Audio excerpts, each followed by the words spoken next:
Bom dia, meus irmãos, a graça e a paz. Desculpe aí o atraso, a gente teve um problema com esse arquivo que vocês estão vendo aí, e acompanhar aí nosso texto é importantíssimo, né? Mas vamos orar, sem mais delongas, a gente já vai começar, ok? Vamos orar. Deus Santo querido, nós te louvamos para esta manhã na tua presença, na tua casa, pedindo a Deus que tu venhas iluminar-nos com teu Espírito Santo, Senhor, levar cativo a tua presença, nossos pensamentos, nosso coração, para que possamos aprender da tua palavra, continuar aprendendo, além de todos os meios de graça que o Senhor tem colocado, inclusive irmãos, também a capacidade de olhar para a tua palavra e nos autoconfrontar e questionar as nossas escolhas, nossos pensamentos, de maneira que possamos estar mais próximos da tua perfeita vontade. É assim que desejamos para esta manhã e assim pedimos, em nome de Jesus. Amém. Muito bem, meus irmãos, chegamos à nossa 19ª lição, ok? Sendo a 40ª aula em autoconfrontação, ok? E o tema de hoje é medo e preocupação. É a minha convicção, meus irmãos, de que a combinação, um ou outro, a combinação dessas duas coisas são o que mais afetam a nossa capacidade de fazer o que é correto. A nossa capacidade de fazer a vontade de Deus, em outras palavras. Por quê? Geralmente nós temos a ideia de que medo é algo que nós somos vítima e que nos causam e que nós não temos absolutamente nenhuma responsabilidade nisso, tipo filme de terror, né? O bicho-papão está atrás do personagem e ele tem toda justificativa do mundo de estar com medo, de estar apavorado, porque ele é uma vítima. Bem, na vida real, mesmo que tentem também pensar dessa maneira, nessa narrativa, não é bem assim que o medo sempre funciona. Por exemplo, o jovem está gostando de uma moça que não conhece o Senhor, certo? Ótima menina, boa família, tudo mais, mas ela não conhece o Senhor. Biblicamente, meus queridos, não precisa ser teólogo para saber o que ele tem que fazer, certo?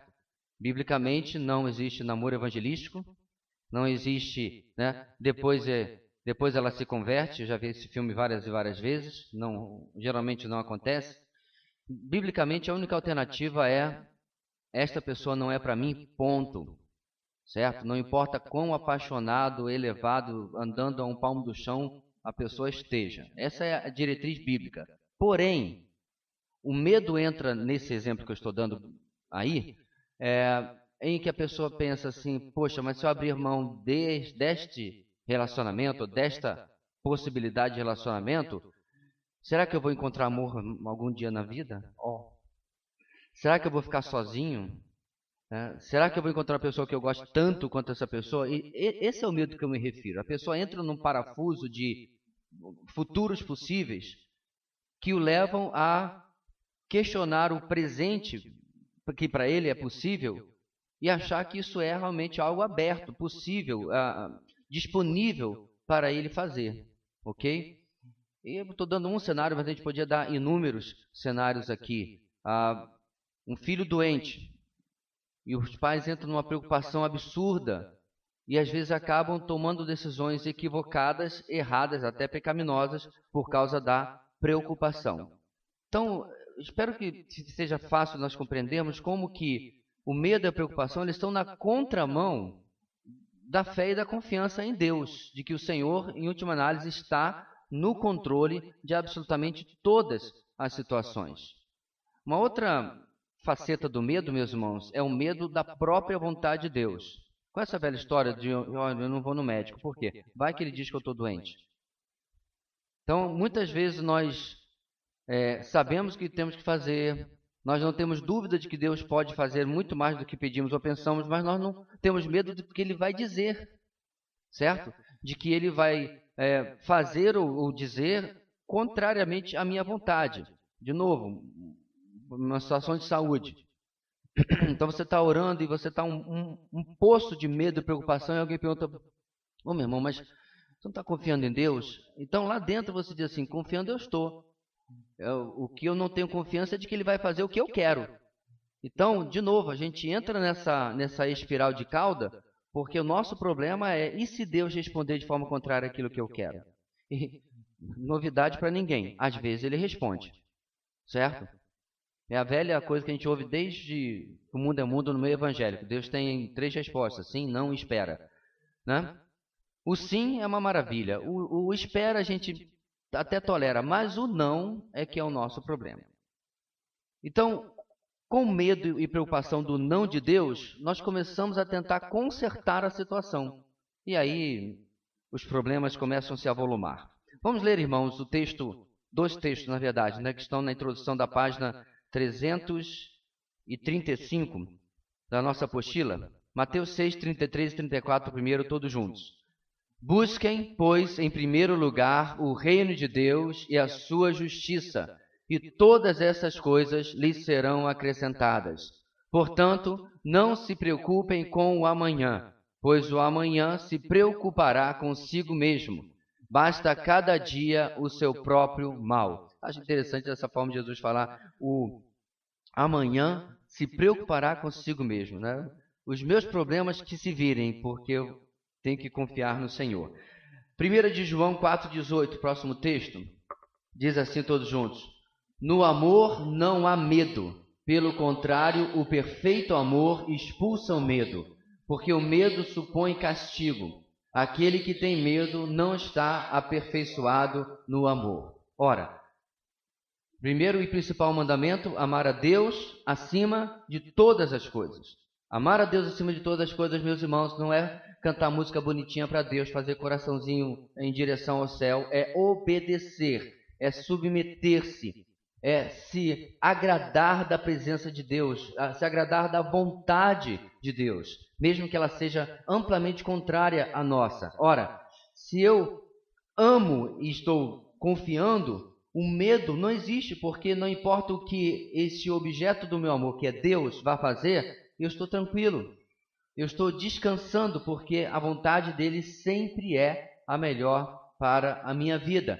E interessante que ele fala, porque o medo supõe o castigo. Sim, o castigo aí é o quê? Deus fazer aquilo que eu não quero. Ok? Deus fazer de forma contrária ao meu desejo. Então vamos lá, irmãos. Esse parágrafo inicial aí, na página seguinte. Sentir-se tentado ao medo e à preocupação é algo bastante comum. Mas poderá haver vitória se você entregar tudo e qualquer circunstância a Deus, mantendo-se fiel às Escrituras. Mantendo-se fiel às Escrituras, você não ficará paralisado pelo medo ou preocupação, mas provará a paz e alegria que Deus concede no Senhor Jesus Cristo. Há um texto muito conhecido, Salmo 37, versículo 1 ao 5. Não se aborreça por causa dos homens maus, e não tenha inveja dos perversos, pois como o capim logo secarão, como a relva verde logo murcharão. Confie no Senhor e faça o bem, assim você habitará na terra e desfrutará segurança. Deleite no Senhor, e Ele atenderá aos desejos do seu coração. Entregue o seu caminho ao Senhor, confia nele, e Ele agirá. Versículo 5 era o versículo que meu avô sempre colocava em toda a Bíblia ou cantor cristão que presenteava os netos. Filipenses 4, 6 a 9. Não andem ansiosos por coisa alguma, mas em tudo pela oração e súplicas e com ação de graças, apresentem seus pedidos a Deus, e a paz de Deus, que excede todo entendimento, guardará o coração e a mente de vocês em Cristo Jesus. Finalmente, irmãos, tudo que for verdadeiro, tudo que for nobre, tudo que for correto, tudo que for puro, tudo que for amável, tudo que for de boa fama, se houver algo de excelente ou digno de louvor, pensem nessas coisas. Ponham em prática tudo o que vocês aprenderam, receberam, ouviram e viram em mim, e o Deus da paz estará com vocês. Há muitos mais versículos nessa caixa, irmãos, mas esses 2 textos combinados, se nós entrarmos em uma câmera de suprimento de sentidos, figurativamente falando, o que eu quero dizer, se você cancelar todo o ruído do mundo, todo o barulho da sua vida, toda a agenda dizendo, ei, me dá atenção, todo o celular tocando, tudo, e você parar e olhar esse texto com esses textos, como eles realmente são. Você começa a dizer assim, Deus, o senhor está falando sério? É isso aqui mesmo que é de mim? Porque, irmãos, eis aqui 2 textos com receitas anti-medo, preocupação, depressão, ansiedade e tudo isso que a gente vem vendo nesses meses todos. Essas situações, irmãos, que são comuns aos homens e nós não somos diferentes, elas podem ser combatidas com uma absoluta confiança na palavra de Deus. Eu não estou usando aqui a palavra fé, porque às vezes ela perde um pouquinho o seu significado, mas é nesse sentido que eu estou usando a palavra confiança. É eu acreditar realmente que o Deus que escreveu isso aqui, ele não estava brincando. Não são conselhos de biscoito da sorte chinês. Isso aqui não é folhinha do calendário Seixonoe. A palavra de Deus fala claramente sobre confiar, se deleitar em Deus e não importam quais sejam as circunstâncias ao meu redor. Não importa o que está acontecendo no meu dia a dia, na minha segunda-feira, Deus será o alvo completo da minha confiança, certo? A gente não costuma ler essa parte de propósito e esboço, porque eu creio que você já leu, e já parte então para os princípios propriamente ditos agora na página seguinte. Medo, preocupação e ansiedade são pecados que podem paralisar a sua mente, imobilizar o seu corpo e impedir o seu crescimento em Cristo. Adão e Eva os cometeram inicialmente no Jardim do Éden, depois de crerem nas mentiras de Satanás e optarem pela desobediência a Deus.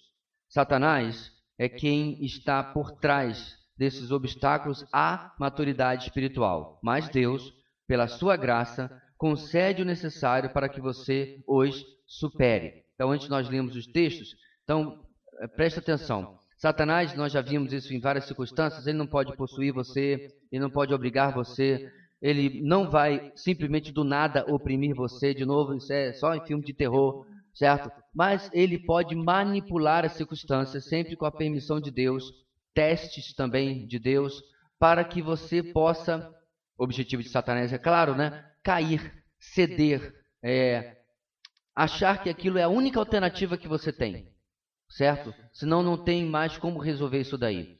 E aí você começa a acreditar nas mentiras, como ele mencionou aqui de Adão e Eva. Gênesis 3, 9 e 10. Mas o Senhor Deus chamou o homem perguntando, onde está você? E ele respondeu, ouvi teus passos no jardim e fiquei com medo, porque estava nu, por isso me escondi. Muito bem.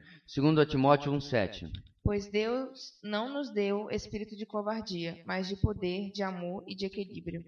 É muito difícil determinar, irmãos, com completa exatidão, a extensão da diferença dos santos, né, no Antigo Testamento, ou seja, na Velha Aliança e até antes dela, e para nós hoje. Mas uma coisa eu sei, a habitação do Espírito Santo a partir do derramamento em Atos 2, né, mas na Nova Aliança, é sem precedentes na história da humanidade. Certo? Eu não acredito que os santos do Antigo Testamento não tinham nenhuma influência do Espírito Santo, porque senão, para mim, eles nunca conseguiriam obedecer nada. Mas o relacionamento é diferente. O importante é que, hoje, nós precisamos abandonar a ideia de que eu fui até onde eu pude. Não, eu fui até onde eu quis. Certo? A palavra de Deus vai falar para nós que não há nenhuma aprovação que não seja, primeiro, comum a todos os homens, certo? Aliás, esse texto passou essa semana no nosso devocional ou foi outra coisa que eu li? Bem, não, foi outra coisa que eu li então. A tentação número 1 é comum aos homens, não há nada de extraordinário. Nunca ninguém na história da humanidade passou por isso. Não. Você não é inédito, a sua tentação não é a única, você não tem nada de especial nela. A gente gosta de pensar assim porque aí justifica a nossa queda, né? Ninguém nunca passou por isso. Satanás caprichou comigo. E aí a gente pode dizer, é por isso que eu caí. Então, número 1 é comum a todos. Segundo, o texto fala que Deus dá até onde nós podemos suportar e ainda dá o escape. Então, repetindo, quando eu peco, não importa o que seja, irmãos, da simples perda de paciência até a coisa mais feia que você já pode ter feito, foi uma simples escolha. Ok? Não foi a mulher que tu me deste, ou o homem que tu me deste, ou Senhor, aqui eu sou quase, não, parece que o Senhor não conhece os meus filhos, ou o Senhor não conhece os meus pais, o Senhor não sabe o pastor que eu tenho, ou a ovelha que eu tenho. Sempre é a culpa de alguém. Menos de quem? Menos de quem, irmãos? Sua não, sua. Eu entendi isso que quis dizer. Nossa. Menos minha, né? Sempre alguém, aí a teoria da conspiração, macumunou contra mim, conspirou contra mim, para que a gente chegasse até esse ponto. Não é esse o testemunho da palavra de Deus. Ainda nesse quadrado, 1 de João 4,18. No amor não há medo. Ao contrário, o perfeito amor expulsa o medo, porque o medo supõe castigo. Aquele que tem medo não está aperfeiçoado no amor. Repetindo, né? Isso. Muito bem. Agora, irmãos, os nossos famosos princípios sempre estão no início da lição. Vamos para o princípio 84, ok? O medo e a preocupação que o derrotam são resultados de uma vida orientada para agradar a si mesmo e não ao Senhor. Repare que em cima do princípio tem o ponto de vista de Deus. É isso que Deus está dizendo sobre nós, tá? A si mesmo e não ao Senhor. Lucas 12:4. Eu digo a vocês, meus amigos, não tenham medo dos que matam o corpo e depois nada mais podem fazer. E vamos agora ao texto maior, ao redor daquele 4,18 de 1 de João, 4:15 a 19. Se alguém confessa publicamente que Jesus é o Filho de Deus, Deus permanece nele e ele em Deus. Assim conhecemos o amor que Deus tem por nós e confiamos nesse amor. Deus é amor. Todo aquele que permanece no amor, permanece em Deus, e Deus nele. Dessa forma, o amor está aperfeiçoado entre nós, para que no dia do juízo tenhamos confiança, porque neste mundo somos como ele. No amor não há medo, ao contrário, o perfeito amor expulsa o medo, porque o medo supõe castigo. Aquele que tem medo não está aperfeiçoado no amor. Nós amamos porque ele nos amou primeiro. Ok. E diante desse amor, o medo e a preocupação como resposta só pode ser uma atitude pecaminosa. Em vez de alimentar uma ênfase pecaminosa no eu, você deve temer, ou seja, reverenciar a Deus. Deuteronômio 5:29. Quem dera eles tivessem sempre no coração esta disposição para temer-me e para obedecer a todos os meus mandamentos. Isso aí é Deus suspirando, viu? Quem dera eles tivessem sempre essa disposição de me obedecer. É interessante, como se Deus estivesse falando assim, é lamentável o coração do homem. Salmo 25. Oi? Então pode continuar. O resto do versículo, vai lá. Assim tudo iria bem com eles e com seus descendentes para sempre. Pronto. Salmos 25:14. O Senhor confia os seus segredos aos que o temem e os leva a conhecer a sua aliança. Muito bem, Provérbios 10:27. O temor do Senhor prolonga a vida, mas a vida do ímpio é abreviada. Eu sempre lembro, irmãos, acho que é o exemplo mais perfeito da atitude de José diante da mulher de Potifar, né? Então veja bem, olha só. Você tem uma mulher poderosa, eu não sei se ela era bonita, se ela era feia, se ela era alta, se era magra, se era azul, eu não sei. O ponto não é esse. Quem ia descobrir? Absolutamente ninguém, porque ela ia contar para o marido dela: olha, eu te traí com um serviçal. Claro que não. Ela, nem sei qual era a lei egípcia para isso, mas não ia acabar bem para ela também. Não ia acabar bem para José e nem para ela. Ninguém absolutamente ia saber. Qual é a resposta de José à derradeira investida dela? Porque diz que ela o atormentava todo dia. Certo? E aí você é um jovem, né? E aí a desculpa de muitos, no alto dos seus 17 anos, os hormônios lá no 140%, está tudo complicado para a sua vida, e o que você diz? Olha, o meu Senhor não me negou nada na sua casa, menos você, que é a mulher dele. Como eu cometeria tal mal contra Deus? Então, o temor, irmãos, de José, ele está olha, ele não tem perspectiva que um dia ele vai ver seus pais de novo. Então não tem aquela história, não vou decepcionar meu pai, vai que eu encontro, eu tenho que contar um negócio desse. Ele não tem essa perspectiva nesse momento de vida. Como eu disse, Potifar não ia ficar sabendo. Mas qual que é o que realmente importa para José? O que Deus estava sabendo, o que Deus estava vendo. É isso que diz, meus irmãos, nessa palavra temor, que ele meio que traduz para a gente aqui como reverência. É a compreensão de que o nosso Deus não está aqui no prédio da igreja, quando a gente vai embora, a gente fica e diz, até o próximo culto, não falte, vou ficar com saudade. Não. Em nossa casa, ao nosso lado, dentro da casa de Potifar, o Deus de José estava ali ao lado dele. Isso, irmãos, muitas vezes não é suficiente para nos impedir de pecar.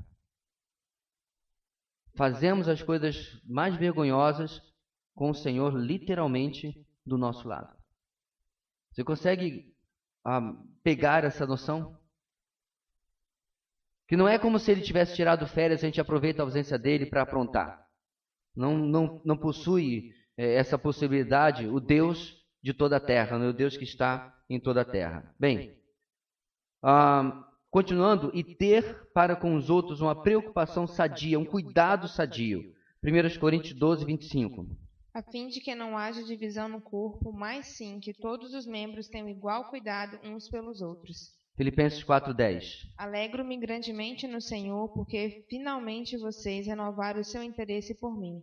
De fato, vocês já se interessavam, mas não tinham oportunidade para demonstrá-lo. Em outras palavras, irmãos, voltando, em vez de alimentar uma ênfase pecaminosa no eu devo praticar os 2 maiores mandamentos, amar a Deus acima de todas as coisas e ao próximo como a mim mesmo. Não é isso que está escrito aqui? Então, a reverência a Deus vai impedir que eu transgrida a lei dele. Certo? O amor ao próximo vai impedir que eu magoe, que eu transgrida contra o meu próximo, porque é assim que o mandamento me coloca, me ordena, né? Muito bem. Agora, esse é o ponto de vista de Deus, puro e simples. Qual é a minha esperança, a nossa esperança? Ponto 2. Princípio 85. Deus não lhe deu um espírito de timidez, medo, mas de poder, de amor e de moderação. Julgamento equilibrado. Texto conhecido de 2 Timóteo 1,7. Já lemos? Tem aí para ler mais acima? Não? Tem mais acima, depois de Gênesis 3. Só para relembrar. Gênesis 3, 9 e 10. Antes. Tá. Pois Deus não nos deu espírito de covardia, mas de poder, de amor e de equilíbrio.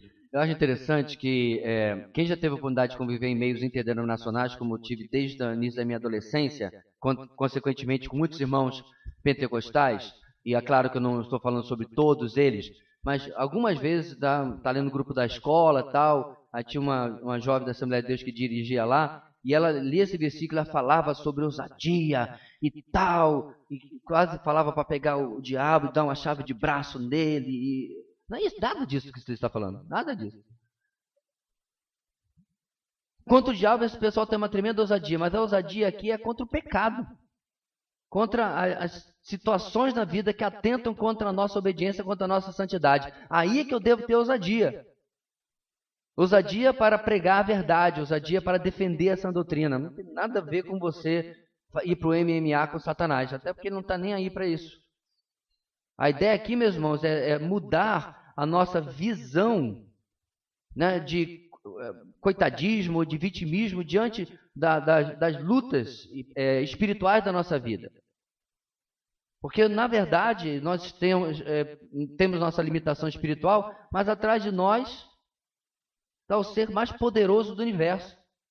É aquela velha história da praça, né, que tem o valentão que está fazendo o tal do bullying, né, com um garoto pequenininho, né, e o irmão mais velho diz assim, olha, vai que eu acredito em você e tal, enche a bola do menino, né, e ele vai lá contra aquele cara bem mais forte que ele.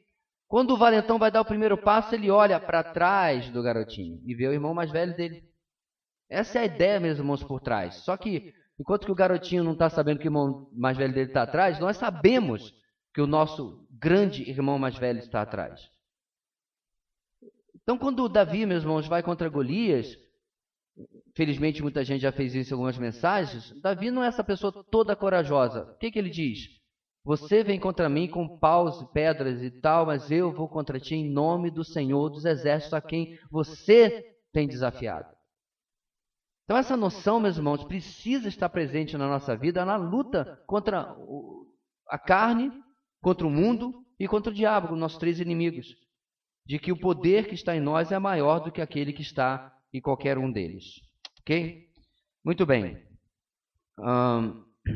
Onde nós paremos? Assim, princípio 86. Deus promete suprir todas as suas necessidades vitais enquanto você estiver empenhado em agradá-lo. Certo? Já lemos Filipenses 4,19? Não, já, né? Não. 4,10, gente. 4,19, por favor. O meu Deus suprirá todas as necessidades de vocês, de acordo com as suas gloriosas riquezas em Cristo Jesus. Pronto. E, obviamente, ele não está falando de necessidades físicas, mas de todas as necessidades em todas as áreas da vida, o Senhor está pronto a suprir. Deus está sempre disponível para ajudá-lo e mantém cada aspecto da sua vida debaixo do pleno controle dele. Olha esse festival de texto, mano. Salmo 55, 22. Entregue suas preocupações ao Senhor e Ele o susterá, jamais permitirá que o justo venha a cair. Você já pensou ler esse versículo e realmente acreditar nele? Que diferença que isso faz na minha vida? Não é ler esse versículo e dizer assim, Deus, mas eu estou com aquela situação na terça-feira. Não é mais. Aliás, irmãos, tudo que vem do vírgula mais, perdeu, jogou tudo no chão. É realmente acreditar como ele está escrito aí. Vamos outro. 145, 14. O Senhor ampara todos os que caem e levanta todos os que estão prostrados. Jeremias 17, 7, 8. Mas bendito é o homem cuja confiança está no Senhor, cuja confiança nele está. Ele será como uma árvore plantada junto às águas e que estende as suas raízes para o ribeiro. Ela não temerá quando chegar o calor, porque as suas folhas estão sempre verdes. Não ficará ansiosa no ano da seca, nem deixará de dar fruto. No contexto deste versículo que acabou de ser lido, esse texto que acabou de ser lido, tem aquele famoso, maldito homem que confia no homem. E chama da força do homem, a força do braço, a sua confiança. E aí ele fala, antes ele confia no Senhor. Então, essa ideia de maldito homem que confia no homem, muitas vezes a gente está pensando assim, não, porque eu estou confiando no pastor Gideão. Não, em mim. Primeiro em mim. A minha maldição começa quando eu começo a achar que eu posso. E se estende quando eu começo a confiar mais em outros do que na confiança em Deus. Irmãos, um detalhe importante, melhorou um pouco, mas quando a gente chegou aqui há mais de 2 décadas, olha, o QI nessa cidade era algo irritante. Todo mundo conhecia alguém. Quem indicou? Conhece o QI? Quem indicou? Era uma bajulação do poder público. Eu me lembro que em poucas semanas aqui, um grupo de pastores já me conhecia, me chamou para o café da manhã com a prefeita. Minha mãe nem acreditou, porque eu nunca nem vi o prefeito do Rio de Janeiro. Em poucas semanas eu estava tomando café com a prefeita. E eu fui, né? 20 e poucos anos, né? Meio bobalhado da vida, você sabia o que estava acontecendo. E aí, quando eu vi lá, irmãos, uma bajulação, uma coisa dos pastores ao redor do poder político, eu fiquei pensativo, falei, é assim que a banda toca aqui? E aí comecei a saber que havia favores envolvidos e tudo mais, e o máximo que eu pude me distanciei desse meio. Mas a questão aqui é nisso que nós confiamos. Já viu como tem gente aqui que sempre que tem um problema, só um minutinho que eu conheço o vereador, eu conheço o deputado tal, eu conheço fulano. Veja bem, meus irmãos, as autoridades, se for pelos canais competentes e etc., estão aí para nos ajudar mesmo, para servir ao público. A questão é aquela velha história da oração ser o último, do penúltimo, do derradeiro recurso. Deus não está nem no meu espectro de busca. Primeiro eu vou ver se alguém me ajuda. Se dá-se um jeitinho, às vezes nem tão ético ou moral assim. E aí a gente acaba transgredindo um texto tão simples sobre confiança no Senhor. Finalmente, Jeremias 29, 11. Porque sou eu que conheço os planos que tenho para vocês, diz o Senhor. Planos de fazê-los prosperar e não de causar dano. Planos de dar a vocês esperança e um futuro. Onde é que o povo estava, irmãos, quando ouviu essas palavras aí? Vamos lá, irmãos, panorama do Antigo Testamento, nós estamos com Jeremias. Onde o povo estava?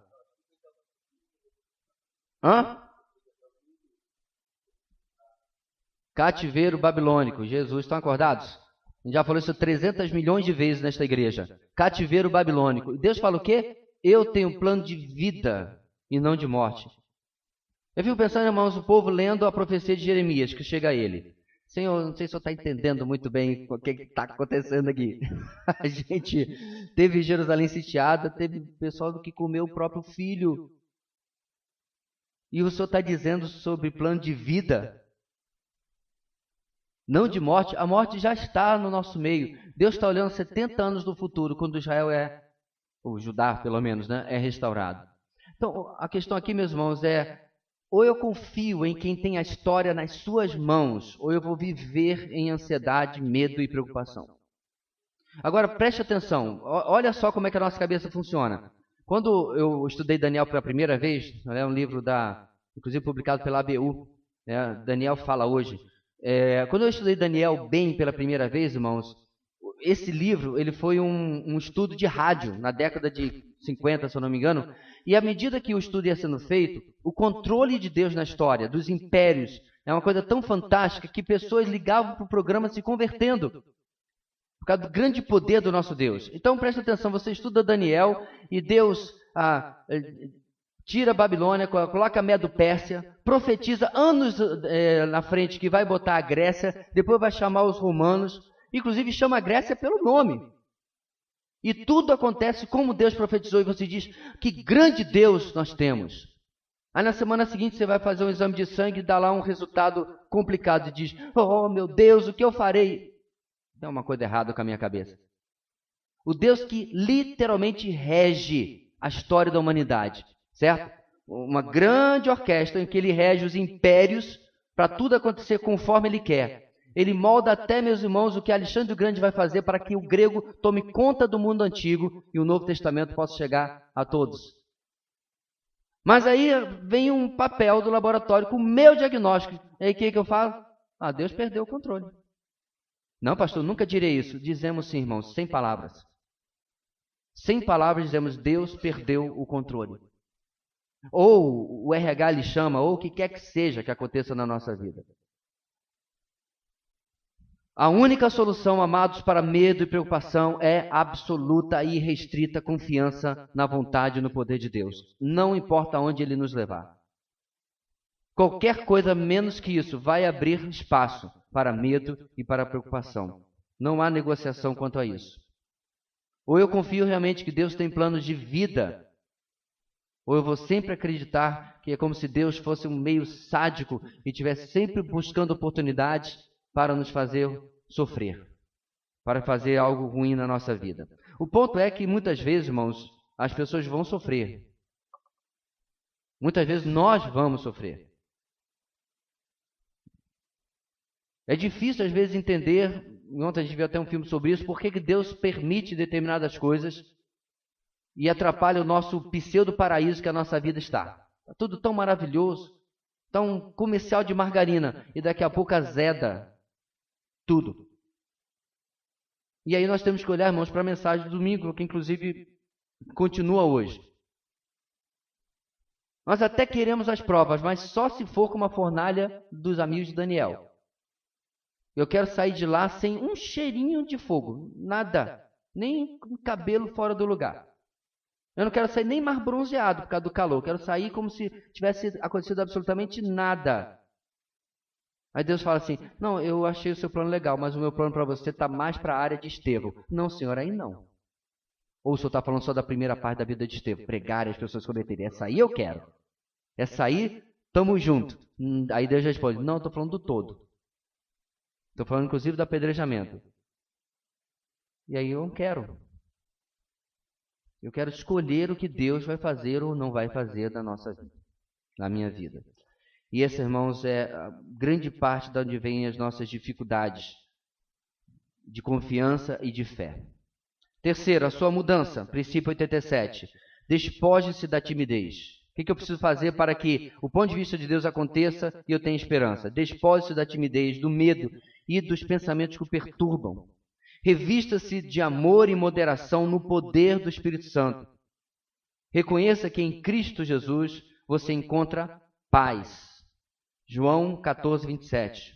Deixo a paz a vocês, a minha paz dou a vocês, não a dou como o mundo a dá. Não se perturbe o seu coração, nem tenham medo. 16:33. Eu disse essas coisas para que em mim vocês tenham paz.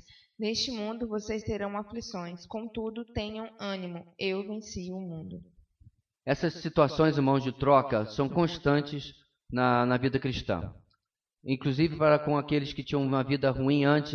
Paulo fala, aquele que rouba não rouba mais, aquele que mente fale a verdade ao seu próximo, não é isso? Essa permuta, né, de despir-se do velho e do pecaminoso e revestir-se de Cristo do novo, é algo que não acontece apenas no momento da nossa conversão, mas continua durante toda a nossa vida, e aqui está mais um exemplo.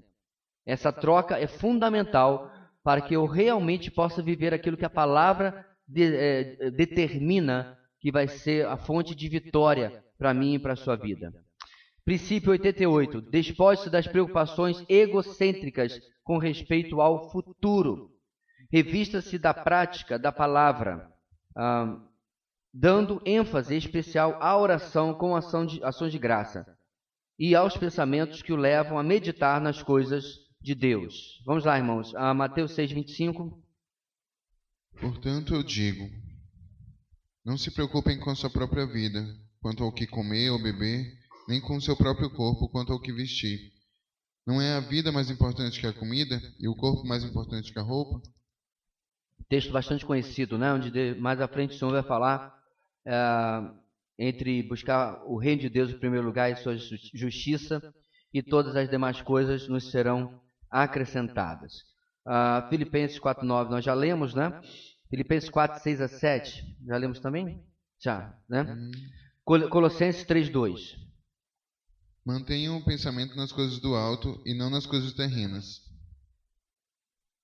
3:2 é só esse, né? 3:2? Isso. Ok, o texto continua entrando no versículo 3. Ponto aqui, meus irmãos, é uma troca novamente entre aquilo que a palavra estritamente, diretamente ordena que eu faça e aquilo que os meus sentimentos estão me levando a fazer. Certo? Ou eu confio na palavra imutável de Deus, ou vou confiar nos meus variáveis sentimentos. Deixa eu perguntar uma coisa para você. Você é a mesma pessoa todo dia? Num prazo de um mês, você é a mesma pessoa? Eu nem estou pensando em TPM, viu, irmãs? Estou falando homens também. Você é a mesmíssima pessoa. Todo dia você acorda, os passarinhos vêm trazer a sua roupa. Ah, não, isso é com a Branca de Neve. É verdade. Então, é assim que você acorda todo dia? Na verdade, dizem que depois dos 40 anos, se você acorda e nada está doendo, é que você já morreu, né? Então você já acorda com a perspectiva de alguma coisa está fora do lugar e tal. Então, enfim, todo dia você acorda igual? Sorridente, disposto e tal? Toda noite uma noite boa de sono? Não, né? Você todo dia reage às mesmíssimas situações da mesma maneira? Também acho que não. Então, por que exatamente você está confiando em si? Por que eu estou confiando em mim? Se eu sou este ser que é uma metamorfose ambulante. Para emprestar a música do camarada lá, né? Nesse ponto eu sou uma metamorfose ambulante, sim, infelizmente. É aí que está, meus irmãos. Ontem a gente assistiu um filme que é em si muito bom, mas a gente destacou uma coisa que incrível, né? Graças a Deus por isso. Vários irmãos que estavam ao meu redor perceberam que o pastor era muito interessante, pregava muito legal, só faltava um detalhe. Qual era o detalhe, irmãos? Bíblia, usar a Bíblia. Ele assume, né, o louvor, uma igreja muito interessante, né? O grupo Third Day toca na igreja, interessante isso, né? E aí ele acaba o louvor, e aí ele sobe, né, e faz ali uma prosopopeia toda, uma coisa, só faltou ler a Bíblia. Detalhezinho pequeno, né? Não. Fundamental. É a palavra, meus irmãos, agora para emprestar de um cantor muito melhor do que o primeiro que eu mencionei, é na palavra que encontro clareza para o meu andar, são nos conselhos de Deus que acho paz. Esse é o diferencial na nossa vida, certo? Elevar todo o pensamento que varia na minha vida, toda essa metamorfose ambulante, que a cada dia, né, você nem se reconhece, se diz, Deus, quem é este ser com quem eu acordei? Eu mesmo. E dizer assim, olha o que você é em Cristo, olha quem você deve ser em Cristo, olha o que você deve fazer em Cristo. Essa é a grande sacada, meus irmãos, que vai... Não dá susto não, por favor. Essa é a grande sacada que vai mudar a forma da gente enxergar as novas circunstâncias na nossa vida. Por quê? As circunstâncias são novas, os desafios podem ser novos, mas o nosso Deus é o mesmo. E o Deus que me ajudou com aquela circunstância cabeluda na semana passada, vai ser o mesmo que vai me ajudar com essa outra mais cabeluda ainda agora. Não mudou. O nosso Deus não muda. A palavra não muda. Eu mudo. E é interessante, irmãos, que às vezes as coisas funcionam como deveriam funcionar. Então, se 22 anos atrás você foi pego por uma notícia muito ruim sobre o nascimento do seu filho, e você viu o chão faltar debaixo dos seus pés, você não sabia o que fazer. Há 15 anos atrás, quando você foi pego pela mesma notícia, você pôde perceber que a sua reação não foi tão ruim como há 22 anos atrás. Você aprendeu um pouquinho. Então, o que essa pessoa fez, meus irmãos, na segunda circunstância, 15 anos atrás? Eu lembrei que Deus fez e que o que Deus ensinou há 22 anos. E o Deus que fez é o meu Deus que pode fazer agora. E se não fizer, se ele fizer, ele é Deus. Se não fizer, ele é Deus também. Às vezes a gente aprende. Outras, nós somos levados pelas nossas emoções, pelas nossas sensações. E aí é ruína, aí é muito ruim. Ponto 4, irmãos, a sua prática. Princípio 89. Para lidar biblicamente com medo, você precisa confessar ao Senhor. Confessar significa admitir o seu temor egocêntrico. E aí 1 João 9 é extremamente conhecido, né? Confessar os nossos pecados, e ele é fiel e justo para nos perdoar os pecados e nos purificar de toda injustiça. E além de confessar e cumprir as suas responsabilidades em amor cristão. 1 Coríntios 13. O amor é paciente, o amor é bondoso, não inveja, não se vangloria, não se orgulha, não maltrata, não procura seus interesses. Não se ira facilmente, não guarda rancor. O amor não se alegra com a injustiça, mas se alegra com a verdade. Tudo sofre, tudo crê, tudo espera, tudo suporta. O amor nunca perece. Lembrando que esse texto está no contexto de relacionamento, capítulo 12, capítulo 14, né? O corpo de Cristo, a unidade na diversidade e uso dos dons, é aí que esse amor vai ser realmente aplicado, provado e vivido, certo? Princípio, aliás, desculpe, 1 Timóteo, não, já lemos, João 4,18, né? Não, acho que já. Sim, esse já foi lido várias vezes, esqueci de sinalizar aqui. Princípio 90, para terminar, irmãos. Para vencer a preocupação, trace planos determinando as tarefas para cada dia e, em seguida, cumpra-as de coração para com o Senhor. Efésios 5, 15, 17. Tenham cuidado com a maneira como vocês vivem, que não seja como insensatos, mas como sábios, aproveitando ao máximo cada oportunidade, porque os dias são maus. Portanto, não sejam insensatos, mas procurem compreender qual é a vontade do Senhor. Colossenses 3,17. Tudo o que fizerem, seja em palavra, seja em ação, façam-no em nome do Senhor Jesus, dando por meio dele graças a Deus Pai. Tudo o que fizerem, façam de todo o coração, como para o Senhor e não para homens, sabendo que receberão do Senhor a recompensa da herança. É a Cristo Senhor que vocês estão servindo. Ok, apesar de estar correto aqui, trace planos determinando as tarefas de cada dia e em seguida cumpra de coração para com o Senhor. Eu quero adicionar aqui uma coisa, irmãos, que cada dia assim tem me incomodado na minha vida. Eu não sei se incomoda na sua também, né? Quando nós estávamos lá em Moçambique, literalmente todas as vezes que nós saímos de carro, antes de sair de carro, o FJ orava. Né? Outras circunstâncias também me chamaram a atenção, não nesse exemplo mais com ele, mas assim, eu acho que a gente realmente ainda está anos-luz da questão da oração. O que nós deveríamos realmente estar. Eu estou. Aí você pode se avaliar. Ontem foi muito interessante no filme também sobre Policarpo, obviamente que isso aí é ficcional, mas quando eles recebem a notícia que o jovem havia sido preso pelo procônsul, né, pelas autoridades romanas, qual é a nossa primeira atitude? Nossa primeira atitude hoje, irmãos, sinceramente, isso não seria a nossa primeira atitude, fora o desespero e a preocupação, claro. Pastor, eu chamar um advogado. Pastor, eu conheço o procurador-geral. Vamos conversar com ele. Eu conheço não sei lá o quem. Vamos ver se a gente pode.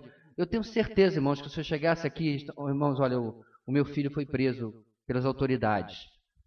Logo alguém ia chegar para dizer assim, pastor, vai dar tudo certo, Deus vai abençoar. Eu conheço fulano de melhor coração possível. A intenção não é ser ruim, a intenção é ajudar. Mas o que me chamou a atenção, meus irmãos, é que todo mundo ali desesperado, a igreja, né, sobre o que fazer. Pouco há o que fazer, mas que a gente vai fazer? O que Policarpo faz? Novamente, eu sei que é ficcional, irmãos, mas foi uma ótima colocação de quem fez o script. Ele convoca a igreja para orar. Eu vejo que o script ali está sendo baseado no quê? Em que a igreja fazia em Atos, quando eles eram presos. A igreja se reunia para orar. Pedro preso, a igreja fazia intercessões por ele. O ponto aqui, meus irmãos, nós precisamos rever o lugar da oração. A oração é um antídoto para a ansiedade. Ela só não funciona quando, na verdade, em lugar de realmente orar, eu estou falando mais comigo mesmo.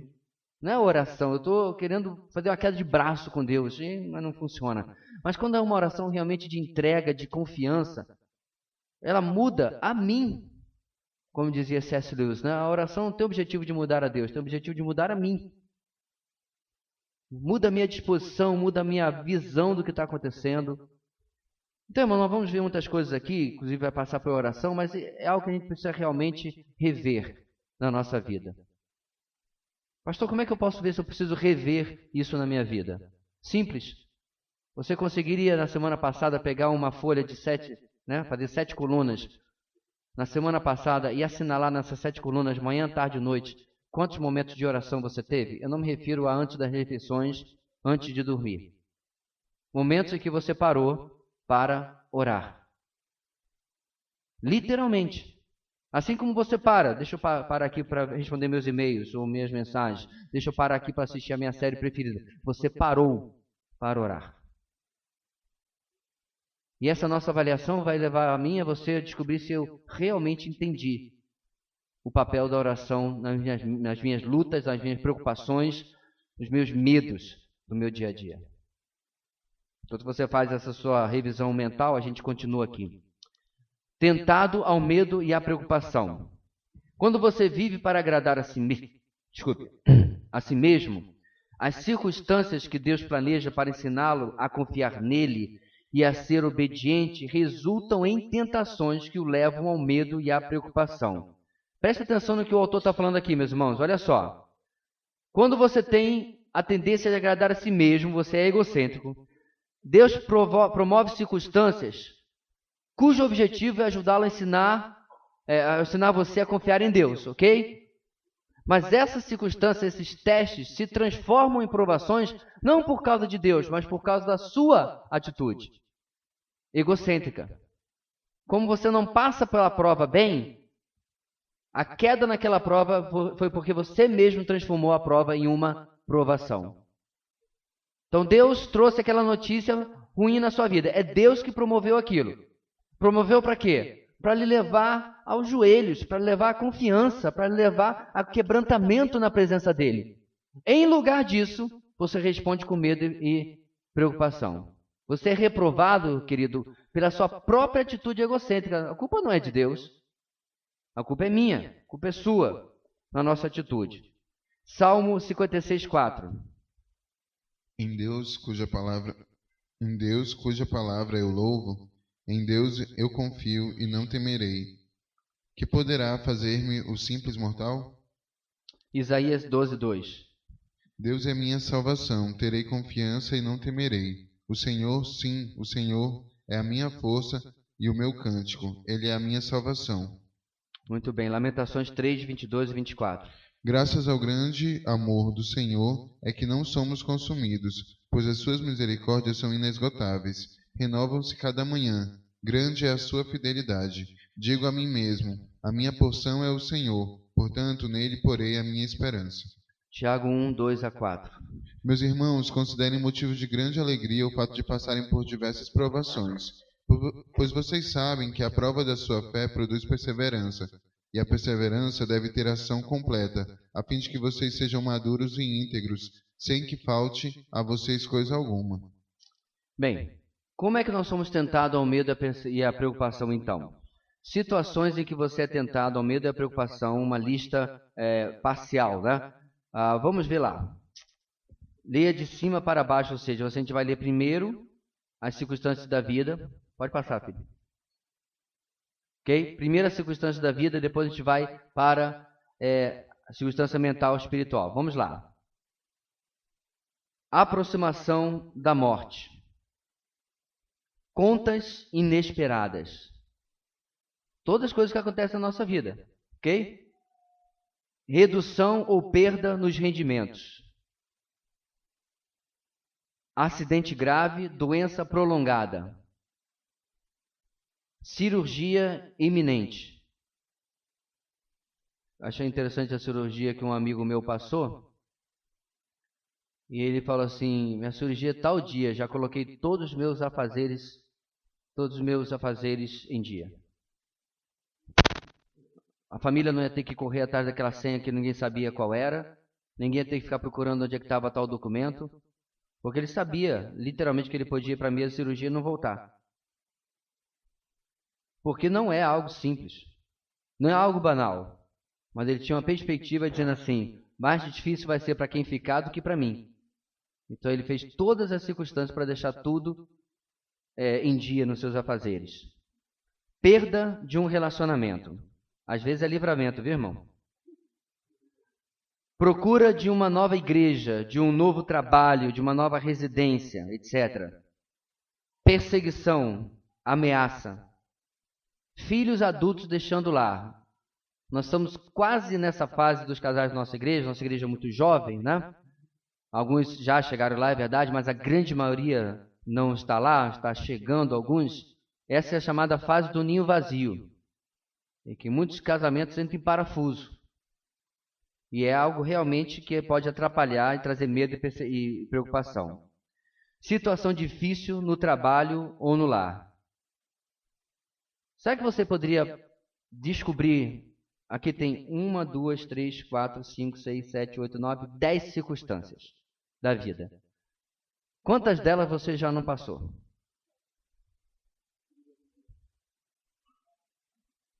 A aproximação da morte não precisa necessariamente ser a sua não, viu? Pode ser de um ente querido. Check. Contas inesperadas. Serve semana passada? Check. Acabou de chegar a mensagem. Redução ou perda de rendimentos. Check. Acidente grave, doença prolongada. Check. Cirurgia iminente. Check. Perda de um relacionamento. Foi livramento. Check. Procura de nova igreja, novo trabalho, residência. Esse aí eu estou um pouquinho fora. Perseguição, ameaça. Isso aí, meus irmãos. Se alguém ticar isso aí, fala sério. Eu teria vergonha de olhar na cara de um cristão chinês e botar check nesse aqui, sinceramente. Filhos adultos deixando lá, ainda não cheguei lá. Situação difícil no trabalho ou no lar. Check, pronto. 70% pelo menos. Circunstâncias da vida. Ah, pastor, mas falaram que quando eu aceitava Jesus eu ia deixar de sofrer. Quem falou isso para ti? Ah, tá. Propaganda enganosa. Se tivesse o PROCON de igrejas, irmãos, estava processado várias e várias vezes. No mundo, vocês terão aflições. Essa é a frase motivacional de Jesus. É claro, ele continua, né? Mas tem um bom ânimo. E eu venci o mundo. Agora vamos lá, meus irmãos. Situações mentais e espirituais. Recusar a salvação em Cristo Jesus. Planejar o pecado ou esconder pecados do passado. Procrastinar, ficar indeciso. Olha aí o próximo. Deixar de orar. Não conhecer o futuro. Concentrar-se em querer mudar os outros. Falhar em lidar biblicamente com o pecado de outras pessoas. Recusar-se a perdoar outra pessoa. Querer que tudo seja feito sempre do seu jeito. E esperar a perfeição por parte dos outros. Eu vou me dar o direito de não dar meus cheques nesse daqui. Mas eu posso dizer para vocês que eu já passei dos 50% pelo menos. Se alguém está bem-vindo ao clube, vamos ver se a gente consegue cancelar a nossa membresia. Viu, irmãos? Essas são as circunstâncias que trazem medo e preocupação à nossa vida, ou pelo menos a tentação. O mais interessante, irmãos, é esse primeiro aqui, recusar a salvação em Cristo Jesus. Sabe por que isso está aqui? Porque nem todo mundo que está estudando essa apostila pertence a uma igreja que fala sobre a perseverança dos santos. Irmãos, eu literalmente já conversei, já aconselhei irmãos, jovens, adultos também, que eles tinham um profundo medo do inferno. Cantando no coral, servindo a Deus. Eu fico pensando, como você pode ter a paz que excede todo entendimento com uma doutrina dessa? Uma doutrina que o tempo todo você, né, o mínimo pecado, você já está lá, ó, pronto, o Senhor virou o lápis. O outro lápis tem a borrachinha, né? O Senhor virou o lápis no livro da vida. Lá está ele apagando meu nome de novo. Aí pede perdão, desesperado. Eu acho, meus irmãos, que a confissão de pecados, ela precisa ter uma motivação maior, que é a santidade de Deus. É o amor a Deus e não o medo do inferno. Até porque isso não pertence mais a nós. Então, quando eu busco a presença de Deus para pedir perdão e restaurar a minha comunhão com Ele, essa comunhão, esse relacionamento, esse amor com meu Deus é a minha maior motivação. Eu entristeci o meu Deus, o meu Pai, eu desagradei o meu Pai. E eu quero restaurar o meu relacionamento com Ele. Não por medo do inferno, não por medo do castigo, mas porque eu entristeci a pessoa mais importante na minha vida. E eu quero consertar isso. Essa devia ser a nossa real e principal motivação. Muito bem. Qual é, meus irmãos, a resposta bíblica para essas situações em que você é tentado ao medo e à preocupação? Ok? Qual a resposta bíblica tanto para a coluna das circunstâncias da vida, como também das tentações mentais e espirituais? Vamos lá. Você deve temer, de novo, reverenciar a Deus. Ok? Resultando em temor a Deus primeiro, Salmo 33, 8. Toda a terra tema o Senhor, tremam diante dele todos os habitantes do mundo. Ok, Provérbios 23, 17. Não inveje os pecadores em seu coração, melhor será que tema sempre o Senhor. Muito bem. Então vamos lá. Você deve temer a Deus, resultando em, primeiro, salvação. Tá? Salmo 85, 9. Perto está a salvação que ele trará aos que o temem, e sua glória habitará em nossa terra. Essa salvação aqui, irmãos, tem um espectro amplo, tanto espiritual como em toda a nossa vida. O nosso Deus é o nosso socorro, certo? Levantei e ergui os olhos para os montes, de onde me virá o socorro? O meu socorro vem do Senhor. Que tem tentado fazer as coisas quando às vezes ele consegue. Não é assim que o versículo continua. O meu socorro vem do Senhor, que fez os céus e a terra. O salmista dá as credenciais do Deus em quem ele está confiando. É o Deus que tem tamanho poder, que faz as coisas ex nihilo, do nada. Do nada ele traz as coisas à existência. Número 2, sabedoria e conhecimento, Salmo 111, 10. O temor do Senhor é o princípio da sabedoria. Todos os que cumprem os seus preceitos revelam bom senso. Muito Ele bem. será louvado para sempre. Temi ao Senhor, certo? As circunstâncias da minha vida são mexidas, são movidas para sabedoria e conhecimento. 3, firmeza, Salmo 112, 7. Não temerá mais notícias. Seu coração está firme e confiante no Senhor. Olha aí, não temerá más notícias. Notícias ruins que vão vir na nossa vida. Não adianta. Não adianta espernear, não adianta nada. A nossa vida, meus irmãos, ela sempre, humanamente falando, vai terminar com uma má notícia. Não é verdade? É claro. E aí, como é que está fulano? Fulano morreu. A questão, meus irmãos, é que não é realmente o final da nossa vida. Mas é, humanamente falando, deste lado do sol, né? Deste lado da eternidade, essa é a última e derradeira notícia da nossa vida. Mas mesmo essa notícia é empalidecida pelo Evangelho. Coríntios capítulo 15. Onde está, ó morte, a tua vitória? Onde está, ó morte, o teu aguilhão? Por causa, meus irmãos, da morte de Cristo, mesmo a nossa vida sendo uma série de notícias boas e ruins, as más notícias, a derradeira, é engolida pela esperança da vida eterna. Isso é ter a vida, irmãos, como diz Colossenses, olhando as coisas do alto. 4. Melhora no estado de saúde, Provérbios 3, 7 e 8. Não seja sábio aos seus próprios olhos, tema o Senhor e evite o mal. Isso dará a você saúde ao corpo e vigor aos ossos. A razão, meus irmãos, desse texto é que muitas vezes os nossos problemas de saúde, eles se originam simplesmente na nossa mente. É uma série de atitudes, de pensamentos que somatizam e a gente está sofrendo fisicamente por uma atitude da nossa vida. Quantas vezes, meus irmãos, a gente está com dores que são apenas aqui,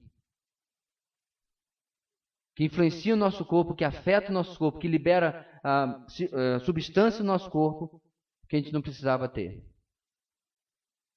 Eu me lembro que eu tenho pressão baixa, na verdade. Minha pressão normalmente é 10/8, 10/7.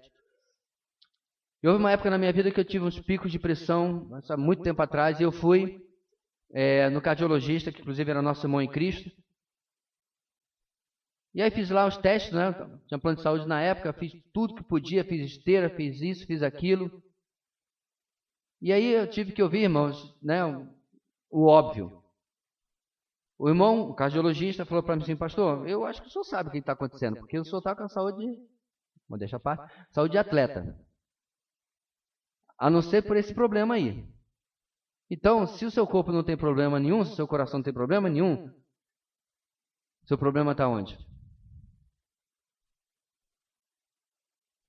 Aí eu tive que ser pastoreado pelo cardiologista, para me falar o óbvio ululante. Aí eu saí dali e comecei a colocar em ordem as coisas que estavam fora de ordem, e olha que mágica, a pressão voltou para 10/8. A vida, meus irmãos, sem que esperemos pelas más notícias, sem que esperemos pelas situações ruins, ela vai sempre nos pegar de surpresa. Nós precisamos entender que a guarda é sempre levantada. O Senhor, na Bíblia e os apóstolos, nunca usam uma figura de passeio, de jardim para a jornada cristã. Já reparou? É guerra, é esporte com agonia, é luta, é esmurro o meu corpo. Dá vontade de pregar para Paulo: Paulo, não dá para você fazer alguma coisa de um jardinzinho, um zoológico, um passeio no parque? Não tem. Então, a guarda, irmãos, é sempre levantada, porque o mundo não vai perder a sua força, a carne não vai perder a sua força, o diabo não vai brincar de ser diabo, e a gente precisa estar sempre com a guarda levantada, sabendo que estamos em luta, que estamos em guerra. Assim sendo, quando as circunstâncias vierem, nós estamos preparados. Pastor, mas isso não traz um estado constante de tensão? Não, você não entendeu. Essa guarda está levantada, irmãos, é graça. E eu posso experimentar, mesmo estando em prontidão, paz. Porque essa prontidão é a consciência, é a percepção do campo de batalha. Mas também é a percepção de que maior é aquele que está em nós do que aquele que está no mundo. De que somos mais do que vencedores. É nisso que entra esses versículos, irmãos, que são muitas vezes tão tirados de contexto, né, e pregados de maneira triunfalista. Não. A ideia desses versículos é: eu sou pequenininho do tamanho de um botão. Eu não lembro o resto da rima, mas também não importa o resto da rima. O ponto aqui, irmãos, é que o Senhor está constantemente protegendo esse ser indefeso, limitado, quando ele entende que é indefeso e limitado. Mas quando ele começa a achar que alguma coisa, é o egocentrismo que nós estamos vendo desde o começo, nós colocamos tudo a perder. E perdemos essas ferramentas preciosas que a palavra tem nos colocado aqui. O que mais, irmãos? Ponto 5. Vida prolongada, Provérbios 10, 27. O temor do Senhor prolonga a vida, mas a vida do ímpio é abreviada. Como assim prolonga a vida? Eu acho que Spurgeon morreu cedo. Sabe que aqui está falando literalmente, irmãos, de anos, de número de anos? Eu acho, meus irmãos, que uma vida prolongada é muito mais do que viver longamente. Viver 70, 80, 90, 100 anos, que seja. Eu acho que é mais que isso. É viver com qualidade, viver com significado. É não deixar apenas a vida me levar. É marcar as gerações. Assim, o ancião, o velho, ele tem um valor muito bom de você conversar com ele e pegar experiências. Mas, assim, eu já tive a oportunidade de conversar, irmãos, com anciãos, em que o máximo que você podia aprender era o que Getúlio fez no primeiro governo dele. Sabe? Legal, muito bom para a escola e tal. Mas é tão interessante quando você conversa com um ancião que viveu uma vida piedosa, que viveu uma vida de profundidade na palavra. Dá literalmente vontade de você sentar aos pés e dizer assim, continua falando. E eu creio, meus irmãos, que isso está ao alcance de todos nós. Alguns de nós já são avós e uma boa parte será no futuro próximo. Será que nós podemos, irmãos, por exemplo, começar a erguer uma geração de avós e de avós que ajudam os seus filhos num legado espiritual, num legado diferente do que a máxima do mundo, pai cria e os avós descriam? Como é que é a história mesmo? Estragam. Realmente, colocar os nossos netos no nosso colo, na nossa perna, e imputar sabedoria espiritual, passar para os netos hombridade, passar para as netas a verdadeira feminilidade. Eu não quero tirar a graça da vida, irmãos, de ser brincalhão, de ser palhaço com os filhos, com os netos, mas a gente começar a trazer uma visão de responsabilidade diferente, que essa vida longa seja realmente uma vida de qualidade, uma vida preenchida, uma vida onde a gente possa crescer no conhecimento do Senhor e passar esse conhecimento adiante. De novo, eu estou indo naquela palavrinha que eu gosto tanto, que é legado. Eu creio, irmãos, que essa vida prolongada, ela pode ser assim. Uma vida que realmente faz diferença para as próximas gerações. Vamos lá. Vitalidade, fonte de vida. Provérbios 14, 27. O temor do Senhor é a fonte da vida, e afasta das armadilhas da morte. Muito bem. Prudência, escolhas, como você vive, como você não vive. A gente estava conversando outro dia novamente sobre a questão de o dia da nossa morte, os cuidados que a gente toma conosco mesmos. Eu me lembro, irmãos, que 2, 3, 4 anos atrás, mais ou menos, a gente teve um EBD que a gente falou sobre isso. Quem estava presente talvez lembre que nós estávamos falando sobre Deus determina cada dia da nossa vida. Verdade? Sim. Qual a relação disso com uma dieta desregrada, uma vida sedentária e, sei lá, não ter nenhum cuidado com a vida? Qual é a relação entre a responsabilidade humana e a soberania de Deus no número de dias que a gente vai ter? Tem, não tem relação? Eu creio firmemente, irmãos, que sempre há relação entre a soberania de Deus e a responsabilidade humana. Como Augusto Nicodemos coloca de maneira perfeita, são 2 trilhos que nunca se cruzam, mas que andam paralelamente. Não acho que a responsabilidade humana determina a soberania de Deus, mas Deus soberanamente usa tudo na nossa vida, a oração, por exemplo, para determinar a sua soberana vontade. Por que eu estou falando sobre isso, irmãos? Os adventistas, eles têm uma preocupação religiosa com a saúde. Eu não acho que isso seja saudável, para usar um trocadilho aqui. Eu não acho que religiosidade devia determinar o seu cuidado, até porque isso começa a ser uma coisa meio paranoica, né, para eles. Até mesmo condenando pessoas ao inferno se não faz aquilo que eles fazem, certo? Mas entre esse extremo e o outro, será que a gente não pode encontrar, meus irmãos, uma maneira equilibrada de cuidar da nossa saúde, de cuidar da nossa vida, sem ser xiita e muito menos se achando melhor do que o outro ou do que a outra, porque você faz e ele não faz ou qualquer coisa assim? Mas o que eu acho interessante, irmãos, é que às vezes nós reclamamos de algumas coisas que acontecem na nossa vida, mas nós mesmos as causamos. A gente vai no médico, o médico diz, olha, desculpa, mas só agora desenvolveu pressão alta. Aí você diz assim, mas que coisa injusta, enquanto está comendo aquele salgadinho extremamente salgado, né? 80% de sódio, ele está... Coisa injusta, por que Deus deixou isso comigo, doutor? Aí o médico olha para você, não sei, talvez... Então a gente começa a reclamar de algumas coisas que acontecem na nossa vida, em que nós mesmos contribuímos para a nossa perda de vitalidade. Não fazemos exercício físico algum. Ninguém está falando para virar atleta, irmãos. Não cuidamos da nossa dieta nem minimamente. Fruta só passa na nossa frente quando a gente compra uma Fanta uva. Não tem fruta em lugar nenhum. Eu começo a questionar Deus porque aquilo aconteceu comigo. Isso é sério, irmãos. A gente precisa começar a levar o cuidado com o tempo do Espírito Santo de uma maneira responsável, desde que não seja de maneira fanática, xiita, como eu acabei de mencionar o exemplo. Mas eu fico pensando, irmãos, quanto tempo eu tenho de vida? Todos nós vamos morrer. Todos nós aqui somos pacientes terminais.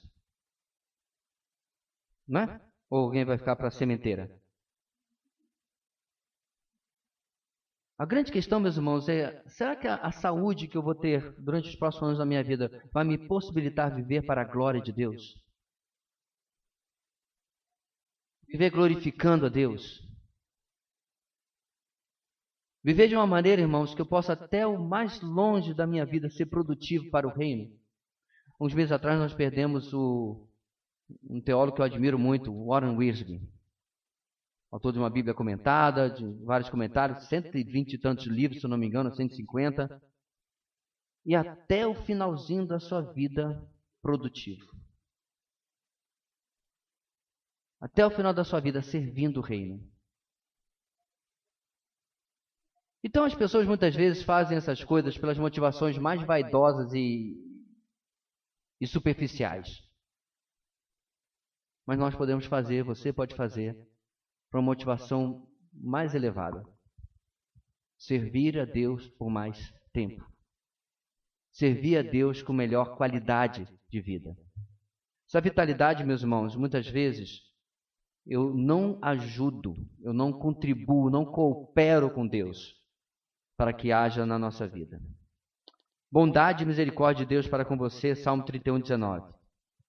Como é grande a tua bondade que reservaste para aqueles que te temem, e que, à vista dos homens, concede àqueles que se refugiam em ti.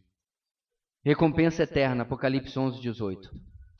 As nações se irarão...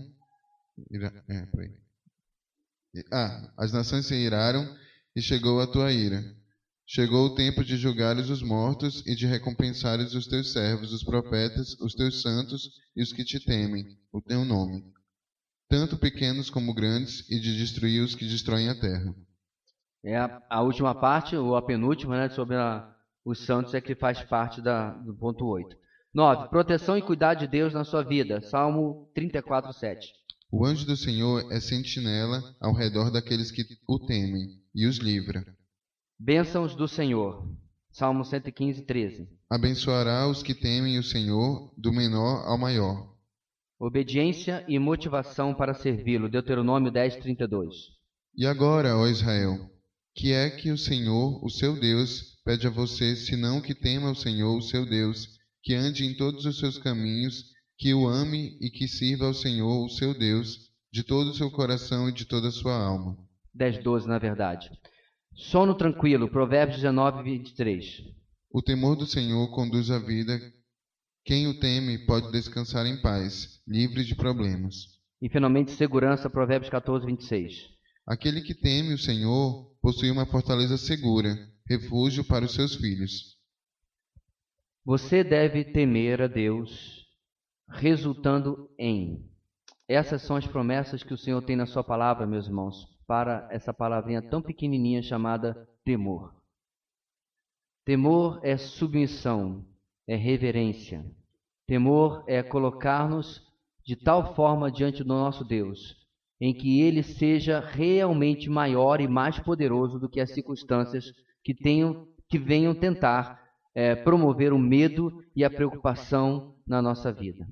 Essa confiança, meus irmãos, está como um antídoto para tudo aquilo que o medo, a perseguição e a preocupação possam trazer na nossa vida. Muito bem. Bem, ainda nesse ponto 2, a resposta bíblica para as situações em que você é tentado ao medo e à preocupação, agora a letra B. Você não deve temer aquilo que o homem possa lhe fazer, mas confiar em Deus e responder com ações motivadas pelo cuidado amoroso que esse Deus, é claro, tem por nós. Vamos lá, Números 14, 9. Somente não sejam rebeldes contra o Senhor, e não tenham medo do povo da terra, porque nós os devoraremos como se fossem pão. A proteção deles se foi, mas o Senhor está conosco. Não tenham medo deles. O ponto aqui que Deus está falando para o povo através de Moisés, irmãos, é que se eles temessem a Deus, certo? Eles estariam bem e guardados e protegidos. Se eles tivessem medo dos habitantes da terra e, obviamente, perdessem a confiança em Deus, eles seriam engolidos por esses povos da terra. Então, veja, é interessante como o medo e o temor estão no mesmo contexto. E a mesma coisa, irmãos, vai se aplicar à nossa vida em qualquer circunstância. Não precisa ter os mesmos inimigos que Israel. Se eu encarar os desafios na vida, certo? Confiando em Deus e temendo em Deus, esse medo vai ser colocado de lado. Mas se meu Deus for diminuído, só os meus olhos, é claro, né? Diante das circunstâncias da vida, certo? Tudo vai ser uma tempestade. Pode ser um chuvisquinho, mas vai parecer literalmente uma tempestade. Porque eu não vou estar preparado, não vou estar à altura de encarar aquilo que está surgindo na minha vida. Salmo 23, 4, tão conhecido aí. Mesmo quando eu andar por um vale de trevas e morte, não temerei perigo algum, pois tu estás comigo, a tua vara e o teu cajado me protegem. O famoso vale da sombra da morte, né? 1 Samuel 17, 11, 24 e 32. Ao ouvirem as palavras do filisteu Saul, e todos os israelitas ficaram atônitos e apavorados. Quando os israelitas viram um homem, todos fugiram cheios de medo. Davi disse a Saul: ninguém deve ficar com o coração abatido por causa desse filisteu. Teu servo irá e lutará com ele. Não sei nem o que dizer. Como pode, meus irmãos, um exército inteiro temer apenas um homem? Você precisa lembrar que dentro desse exército não é um bando de homem mirrado. Você tinha, por exemplo, os irmãos de Davi, que eram homens grandes, fortes. Tá, tudo bem, ninguém chegava à altura de Golias. Mas assim, o contraste, o disparate entre a atitude desses milhares de homens e a atitude desse garoto é algo literalmente sobrenatural. E que aponta para nós, meus irmãos, como que a nossa vida precisa ser questionada. Qual era, irmãos, o grande segredo de Davi? Enquanto os soldados olhavam para eles assim, ele é grande demais, não temos como acertá-lo. Davi olhava para eles e ele é grande demais, não tem como errá-lo. E Davi fazia isso porque ele sabia, as palavras são dele, que ele estava indo em nome do Senhor dos Exércitos. Então, irmãos, graças a Deus que ele não vai colocar literalmente Golias, né, homens desse tamanho para virem contra nós, mas as circunstâncias, os desafios, as preocupações, as más notícias fazem e cumprem muito bem, obrigado, esse papel hoje na nossa vida. E como nós vamos responder? Vamos temer ou vamos confiar? É o que a letra B está nos questionando. Letra C. Você não deve se preocupar, ficar ansioso, pois a preocupação revela a falta de confiança em Deus e o impede de ser espiritualmente frutífero. Lucas 8,14. As que caíram entre espinhos são os que o ouvem, mas ao seguirem seu caminho, são sufocados pelas preocupações, pelas riquezas e pelos prazeres desta vida, e não amadurecem. Exatamente. Acabam perdendo, meus irmãos, a capacidade de interagir espiritualmente. Frutificar aqui tem todos os significados que você puder pensar. Não é só ganhar gente para Jesus. Frutificar é viver a vida cristã como ela é o fruto do Espírito. Nós somos impedidos porque somos tomados pelo medo e pela preocupação com todas as circunstâncias da nossa vida. quer sejam elas pequenas ou grandes, dependendo de como você estiver espiritualmente, elas se tornarão enormes tempestades, se nós as deixarmos. Muito bem, nós vamos terminar com esse último ponto agora, irmãos. Amor versus medo. Parece uma dupla, né? Improvável, mas é exatamente aquilo que a palavra de Deus coloca para nós. É o caminho do homem versus o caminho de Deus. Na verdade, deveria estar invertido aí, né? O caminho de Deus versus o caminho do homem ali em cima. Muito bem. O homem, com frequência, teme as consequências das suas ações e um castigo de modo amplo, porque ele não é perfeito, maduro, completo no amor de Deus, certo? Tememos as consequências porque sabemos que temos tomado decisões horríveis, decisões contrárias à vontade de Deus. À medida que você confia sinceramente no Senhor Jesus Cristo, mantém-se obediente à palavra de Deus e ama aos demais membros do corpo de Cristo, o amor de Deus é aperfeiçoado em você. O amor maduro lança fora todo medo, certo? Então, o que o texto está dizendo aqui, meus irmãos?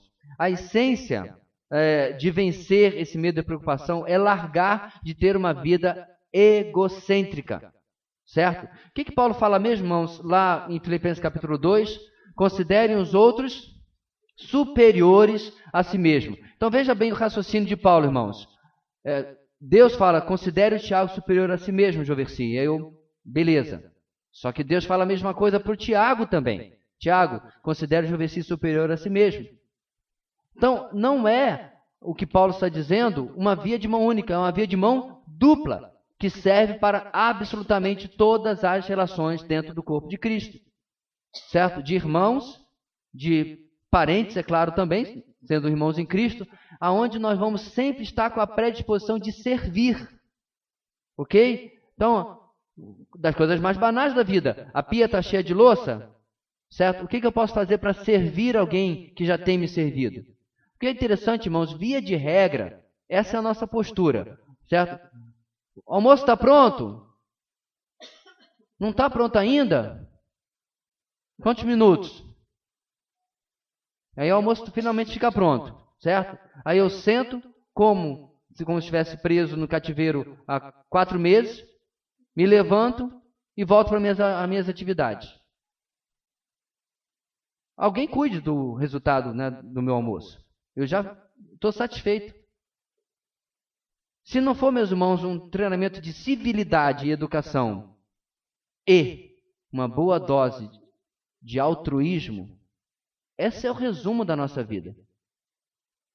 Sorte nossa é que alguém altruisticamente, pelo menos, fez o nosso almoço. Caso contrário, quando a gente gritasse lá de dentro, o almoço está pronto? Cada um que se vire. Mas alguém altruisticamente já providenciou aquilo.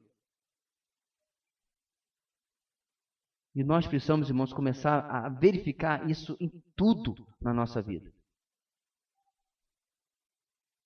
Você está passando na rua, tem uma lata no chão. A minha mãe dizia assim, quando tinha uma coisa, vai cair a mão se você pegar. Se nós começarmos, irmãos, a viver uma vida realmente altruísta,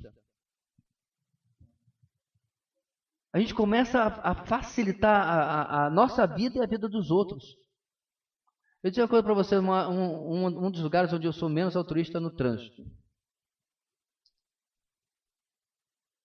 E eu tenho que me lembrar constantemente. Então, outro dia eu estava saindo, estava na fila do sinal, né, do semáforo, e alguém queria sair e entrar na fila, porque se ele fosse esperar, nunca essa fila nesse horário de 5h30, 6 horas vai terminar.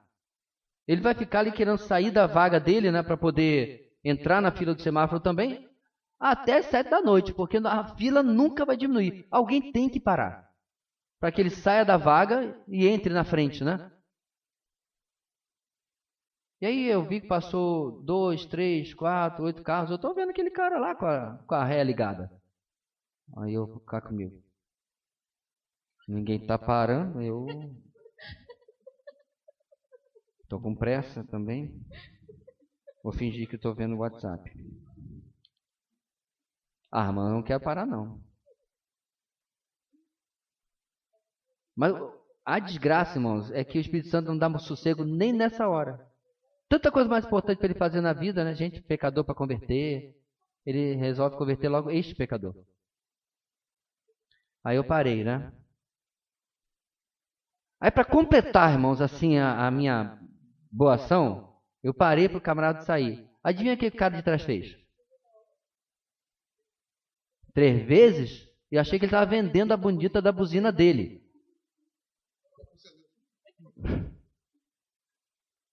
Ele viu que eu parei para o camarada sair, que estava ali, né, vários minutos. O sinal já tinha aberto, fechado umas 2, 3 vezes. E aí eu trago, bem, e detalhe, o sinal estava fechado. Não estava atrapalhando o fluxo de nada. Como é difícil, irmãos, nas circunstâncias pequenas da vida, nós deixarmos o egocentrismo de lado. Porque, para completar, irmãos, a minha vontade é que eu tivesse a reta escavadeira e eu errasse e desse a ré.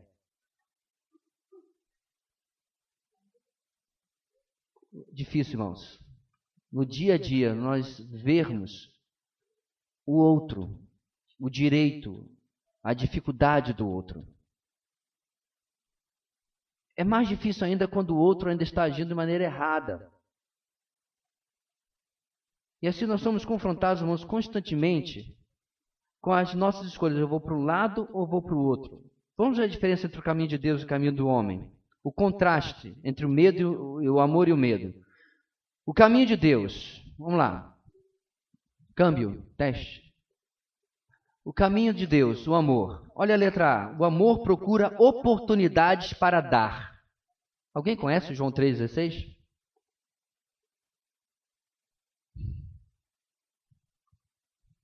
Precisa ler, irmão?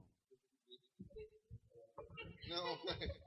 Porque Deus amou tanto o mundo que deu seu Filho unigênito para que todo aquele que nele crê não pereça, mas tenha vida eterna. Amor é doação. Amor não é fazer coraçãozinho. Amor é dar.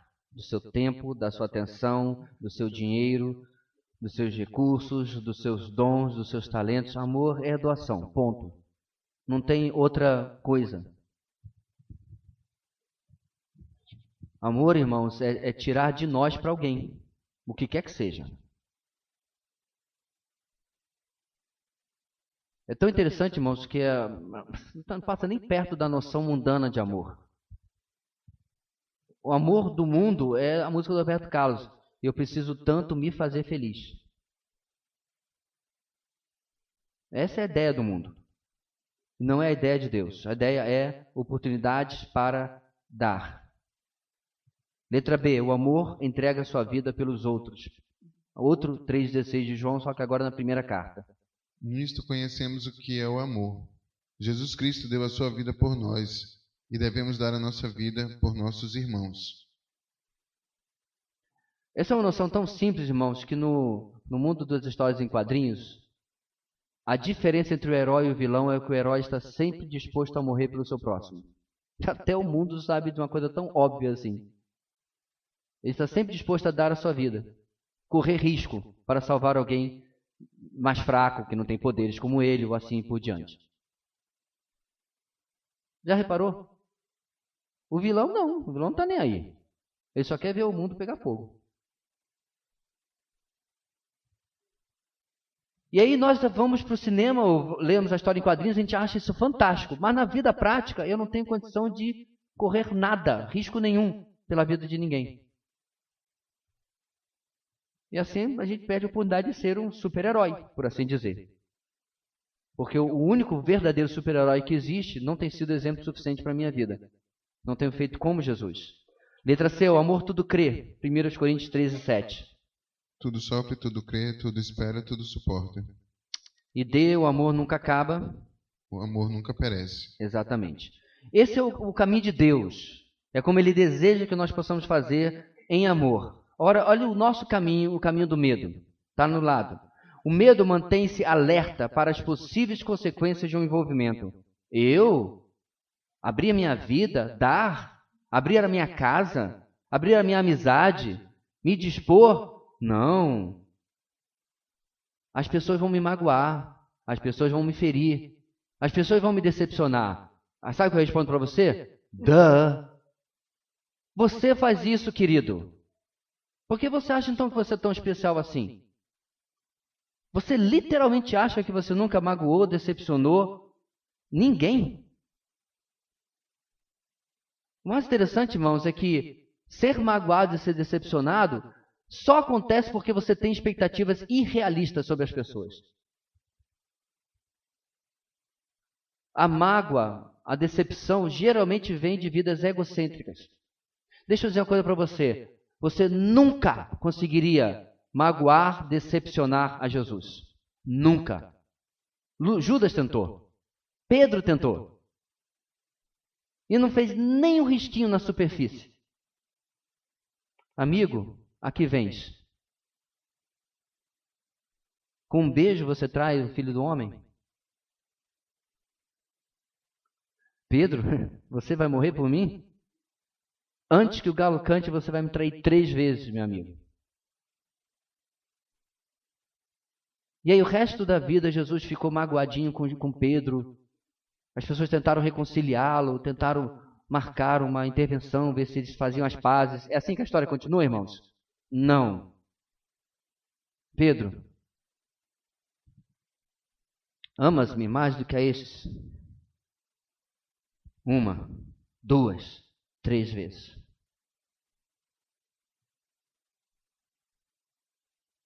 Jesus nunca era decepcionado, porque ele sabia exatamente o que a Bíblia diz sobre o ser humano. Ele podia até não gostar, se entristecer, e nós podemos com atitude, mas ele não fechava a sua vida, porque as pessoas não eram capazes de fechar Jesus ao relacionamento. O medo não assume riscos pessoais para ajudar os outros. Claro que não. Ele é o vilão. Farinha pouca, meu pirão primeiro. E se eu servir as pessoas na igreja e ainda assim reclamarem de mim? Bem-vindo ao clube. Dói, mas você sobrevive.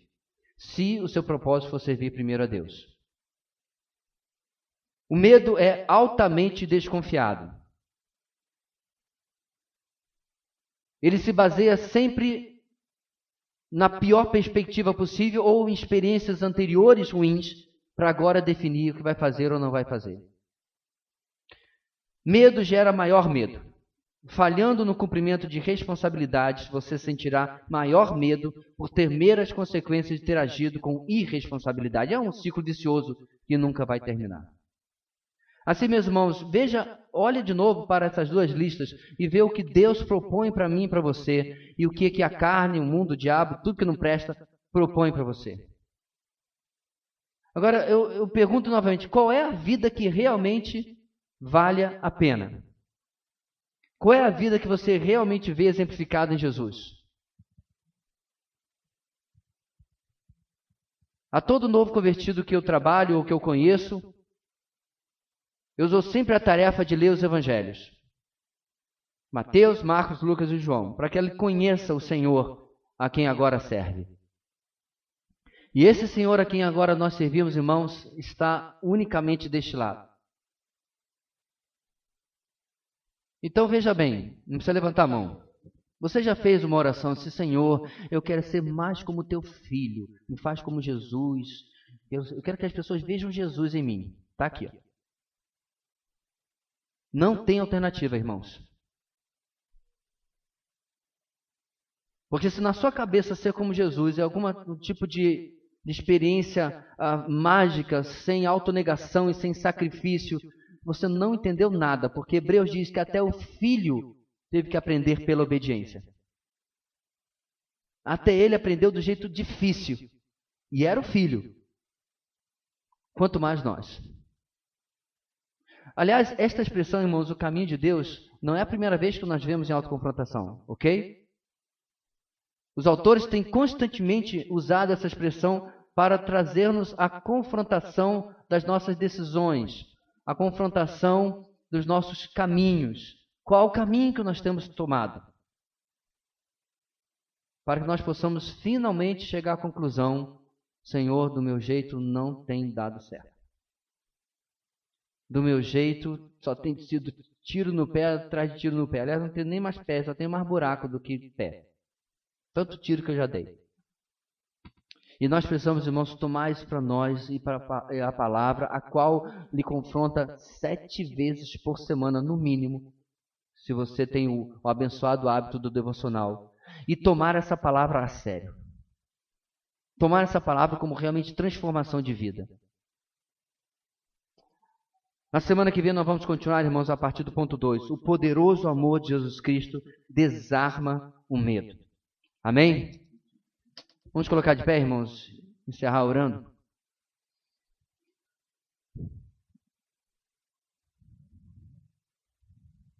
Feche seus olhos comigo. Deus querido, ajuda-nos, Senhor, a sair desses desejos imateriais, desses desejos subjetivos de crescimento espiritual, de ser como Jesus, mas que são desassociados da realidade. Queremos uma mágica. Queremos, ó Deus, uma solução micro-ondas, que o Senhor aperte 3 minutos em alta potência e magicamente nós nos tornemos algo que hoje talvez não seja nem sombra do que somos. O que nós pedimos esta manhã, Senhor, é que Tu venhas convencer o nosso coração da agonia da carreira cristã, da batalha do soldado cristão. Ajuda-nos, ó Deus, a viver desta maneira e assim contemplar a real mudança para uma vida de servo, para uma vida de temor, para uma vida que anda no caminho de Deus. Ajuda a todos nós nesta manhã, ajuda o Teu povo desta igreja. É o que oramos em nome de Jesus. Amém e amém.